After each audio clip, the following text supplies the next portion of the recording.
I am going to explain the classification of clause. আজকে আমি বোঝাবো ক্লজকে কয় ভাগে ভাগ করা যায়। তো ক্লজকে তিন ভাগে ভাগ করা যায়: main clause, coordinate clause and subordinate clause.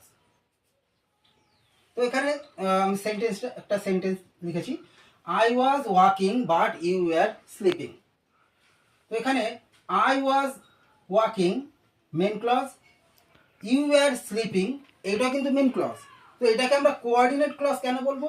কারণ এর আগে কানেক্টর আছে। তারপরে আরেকটা সেন্টেন্স আছে, I was absent because I was ill. তো এখানে I was absent main clause, because I was ill এটা হচ্ছে সাবঅর্ডিনেট ক্লজ। তো পরের যে ভিডিওটা আমি করব সেটাতে আমি বলবো যে কমপ্লেক্স সেন্টেন্সে কি কি কানেক্টর থাকে আর কম্পাউন্ড সেন্টেন্সে কি কি কানেক্টর থাকে। Thank you.